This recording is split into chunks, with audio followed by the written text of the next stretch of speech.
Bonjour à tous et bienvenue dans cette nouvelle vidéo. Aujourd'hui, je vous présente le T154WS, un équipement spécifiquement conçu pour la surveillance thermique des transformateurs secs et des équipements industriels sensibles. Le T154WS est la véritable boîte noire d'un transformateur car il enregistre les événements et la température dès la première seconde de fonctionnement. Lorsqu'on travaille avec des transformateurs, la gestion des températures est essentielle pour garantir leur longévité et éviter des arrêts de production coûteux. Le T154WS permet de surveiller en temps réel jusqu'à 4 points de température grâce à des sondes PT100, comme celle-ci, d'activer automatiquement des systèmes de refroidissement et de signaler toute anomalie thermique par l'intermédiaire de relais d'alarme. Grâce à sa connectivité Wi-Fi et son serveur web intégré, il offre aussi la possibilité de piloter et surveiller à distance l'état thermique de vos transformateurs depuis un simple navigateur. L'interface du T154WS a été conçue pour être simple à comprendre et à utiliser tout en restant parfaitement adaptée aux environnements industriels.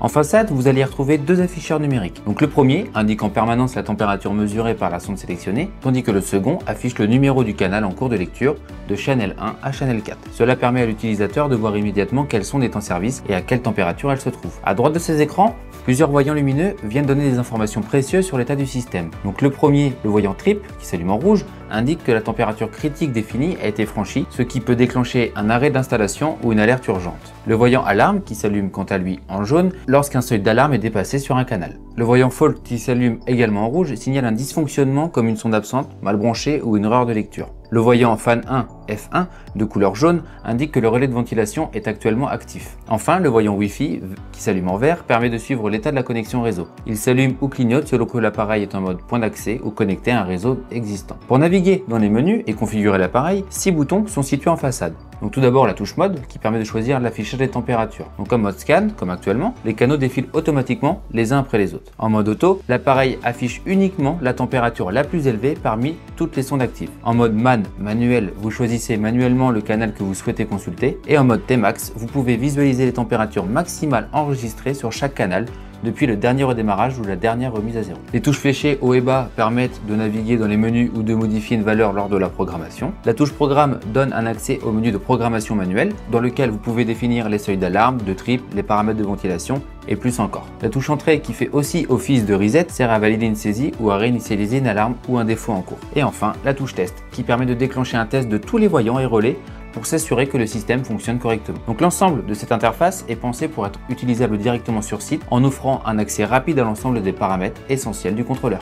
Commençons avec la configuration Wi-Fi. Donc pour accéder à cette configuration du T154WS, la première étape consiste à activer le mode Access Point. Donc ce mode permet de se connecter directement au serveur web embarqué dans l'appareil sans passer par un réseau Wi-Fi existant. Donc pour cela, vous maintenez le bouton Wi-Fi situé à l'arrière de l'appareil comme vous pouvez voir à l'écran. Après environ 5 secondes, vous pouvez relâcher. La LED verte marquée Wi-Fi de l'autre côté s'allume. Cela confirme que le mode Access Point est bien actif. Ensuite, depuis un ordinateur, ouvrez les paramètres Wi-Fi de celui-ci et connectez-vous au réseau qui commence par Tech System suivi du numéro de série de l'appareil. Lorsqu'un mot de passe vous est demandé, entrez Tech System en majuscule et vous cliquez sur Entrée. Une fois connecté, vous ouvrez un navigateur web et vous tapez l'adresse suivante dans la barre 192.168.8.8. Vous accédez alors à l'interface web du T154WS. Celui-ci est conçu pour être clair et facile à prendre en main. Donc sur la page d'accueil, vous allez y retrouver 4 onglets accessibles. Il y a l'onglet Température et alarme, graphique, journal d'événements et réglage. Le cinquième onglet, présent sur d'autres modèles, n'est pas disponible sur cette version du T154WS. Donc dans l'onglet Température et alarme, vous pouvez consulter en temps réel les températures mesurées sur chacun des canaux, ainsi que les alarmes actives ou les défauts détectés. L'onglet Graphique, quant à lui, vous permet de visualiser l'évolution des températures sur 24 heures, 7 jours ou 30 jours. Dans le journal d'événements, vous retrouvez l'ensemble des alarmes, défauts et changements d'état enregistrés. Vous pouvez également exporter ces données au format CSV pour les conserver, les analyser ou bien les transmettre. Enfin, l'onglet Réglages vous permet de modifier tous les paramètres liés aux sondes et aux fonctions avancées du T154WS. Vous pouvez activer ou désactiver le système de ventilation sur les canaux de votre choix et modifier les seuils d'alarme pour les relais alarme et trip. Pour les autres fonctions, vous avez également accès aux réglages de HFN, FCD, Volting et Failsafe. Vous inquiétez pas, nous allons voir en détail à quoi correspondent ces réglages plus tard dans la vidéo. Enfin, vous avez aussi la possibilité de définir les seuils de température pour le démarrage et l'arrêt du système de ventilation. Une fois que vous avez terminé de modifier les valeurs souhaitées, vous entrez simplement le code PID 00000, puis vous cliquez sur sauvegarder les paramètres. Passons maintenant à la programmation manuelle. Donc pour ce faire, vous appuyez et maintenez la touche programme pendant quelques secondes, jusqu'à ce que l'écran affiche 7 programmes. Si vous sélectionnez programme 7, vous entrez dans le mode de programmation personnalisée des seuils. Si vous choisissez programme 1, vous réinitialisez les paramètres avec les valeurs d'usine. Donc à l'aide des flèches haut et bas, vous faites votre choix puis vous validez en appuyant sur programme.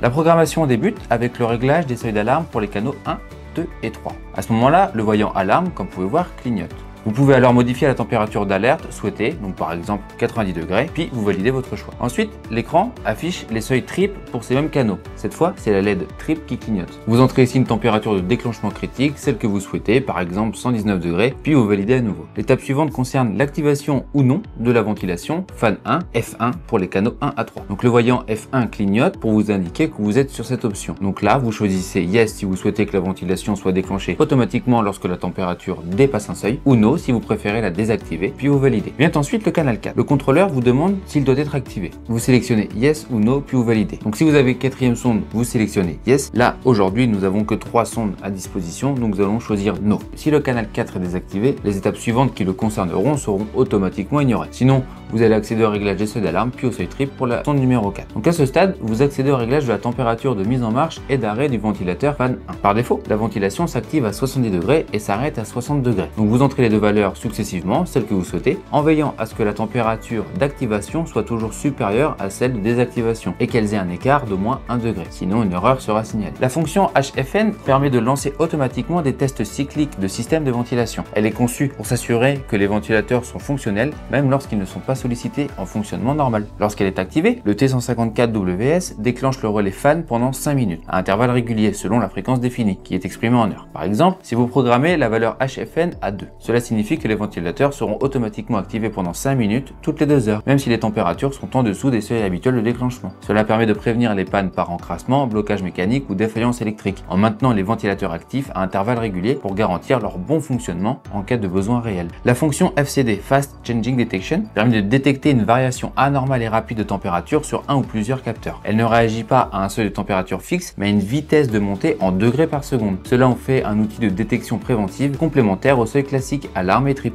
Lorsqu'un capteur détecte une hausse de température supérieure à la valeur définie, par exemple 5 degrés par seconde, le relais associé, souvent le relais fault, peut être déclenché immédiatement, signalant un comportement potentiellement dangereux. Par exemple, imaginons qu'un transformateur fonctionne normalement, mais qu'un défaut d'isolation provoque soudainement un échauffement anormal sur une phase. Si la température passe soudainement de 70 degrés à 110 degrés en quelques secondes, le système n'aura pas encore atteint le seuil trip que nous avons défini à 119, mais la variation sera trop rapide. Donc grâce à la fonction FCD réglée sur 5 degrés par seconde, cette montée brutale sera détectée et signalée avant que la température atteigne un seuil critique. Donc cette fonction est donc particulièrement utile pour détecter les débuts d'incidents thermiques ou les défauts soudains et réagir plus tôt qu'avec les seuils standards. La fonction Voting est conçue pour éviter les déclenchements intempestifs d'alarme ou d'actions de sécurité en cas de mesures anormales provenant d'un seul capteur. Quand cette fonction est activée, le T154WS ne valide qu'un relais alarme ou trip que si au moins 2 des 3 capteurs principaux dépassent simultanément le seuil défini. Par exemple, si le seuil trip est réglé à 120 degrés, mais que seul le capteur numéro 2 dépasse momentanément ce seuil à cause d'un mauvais contact ou d'un échauffement local isolé. Aucune action ne sera déclenchée tant que la sonde numéro 1 et 3 reste en dessous de ce seuil. En revanche, si la sonde 1 et 2 dépassent les 120 degrés, alors l'appareil interprète cela comme un phénomène thermique réel et déclenche le relais trip. Cela permet de renforcer la fiabilité du système en minimisant les interruptions inutiles tout en maintenant un haut niveau de sécurité. Et enfin, la fonction Fail Safe sert à garantir un comportement sécurisé en cas de problème technique, comme une coupure d'alimentation. Lorsqu'elle est activée sur un relais, donc le relais alarme, trip ou fault, le relais change automatiquement d'état si le contrôleur rencontre une erreur critique. Cela permet de déclencher une action de sécurité même si l'appareil ne peut plus analyser les températures. Par exemple, si vous activez le réglage Fail Safe sur le relais trip et qu'une coupure de courant intervient ou qu'une erreur système interne bloque le contrôleur, le relais trip passe automatiquement en position d'alarme. Cela peut par exemple arrêter un transformateur pour éviter tout risque de surchauffe non détecté. Ce mécanisme est essentiel dans les environnements où l'absence de signal est elle-même un danger. Une fois que toutes ces étapes terminées, l'écran affiche End. Il ne vous reste plus qu'à appuyer sur Entrée pour enregistrer la configuration. Et si une erreur est détectée, le message erreur s'affiche et le système vous renverra automatiquement à l'étape concernée pour corriger la valeur. Vous pouvez alors valider à nouveau pour finaliser la programmation. Pour finir, le T154WS est spécialement développé pour la surveillance thermique des transformateurs secs avec une approche fiable, accessible et sécurisée. Donc grâce à ses fonctions avancées, à sa connectivité Wi-Fi et à son interface claire, il offre aux exploitants industriels une solution robuste pour protéger leurs équipements et anticiper les risques. Pour toute information complémentaire ou pour obtenir ce produit, n'hésitez pas à consulter notre site ou à contacter directement notre service commercial. Je vous mets toutes les informations nécessaires en description comme d'habitude. Merci à vous d'avoir regardé cette vidéo et à bientôt.